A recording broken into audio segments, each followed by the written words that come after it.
Hi friends, எல்லாருக்கும் வணக்கம். நான் இப்போ எங்கே அவசரமாக கிளம்பிட்டு இருக்கேன்னா, ஒருத்தர்கிட்ட சண்டை போடுறதுக்காக தாங்க போயிட்டு இருக்கேன். யாருன்னு கேட்குறீங்களா? யார்? எல்லாம் நம்ம கடவுள் தான். நீ செவ்வாய்க்கிழமை இல்லையா? சரி, கோவில் போய் நம்ம சாமியை பார்த்துட்டு எல்லாம் சண்டை போட்டு வரலான்னு இருக்காங்க. லாஸ்ட்டாக போகல நான் கோவிலுக்கு.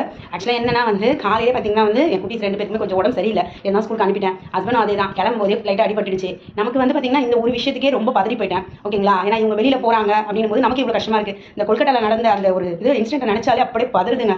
ஏன் இப்படிலாம் மனுஷங்க, இப்படிப்பட்ட மனுஷங்களும் உலகத்தில் இருக்காங்களே அப்படின்னு நினைக்கும் போது அசிங்கமாக இருக்குது, கேவலமாக இருக்குது. இவங்கெல்லாம் நினச்சி என்ன பண்ணுறது இல்லை. ஏன் இவங்களே வச்சிருக்க கடவுளை அப்படின்னு கேட்கறது தான் போய் பண்ண போகலான்னு போகிறேன். கடவுள் இருக்காரு சில கூட்டம் இருக்கும், இல்லைன்னு சொல்லிட்டு சில பேர் இருக்கும். ஆனால் பார்த்தீங்கன்னா இந்த மாதிரி எல்லா இடத்துல சில பிரச்சனை வரதான் செய்யுது. ஆனால் நம்ம என்ன தான் பண்ணுறது இல்லை. நம்மள மாதிரி குடும்ப பொண்ணு நம்ம என்ன பண்ணுறது, இவங்கெல்லாம் என்ன தான் பண்ணுறதுன்னு தெரியல. கடவுள்லாம் சொல்லுவார், இரு பொறுமையா இரு, எல்லாமே நடக்க வேண்டியது நடக்கும், இந்த பிரபஞ்சமே அவங்களுக்கு தேவையான தண்டனை கொடுக்கும் அப்படின்னு தான் சொல்லுவார். இருந்தாலும் என்ன பண்ணுறது, நம்மள மாதிரி ஆளுங்களோட மனசு அப்படியே பதறுது. அது குழந்தைய பெற்ற பொண்ணை பெற்று அவளை வளர்த்தவங்களுக்கு எப்படிலாம் பதறுங்க.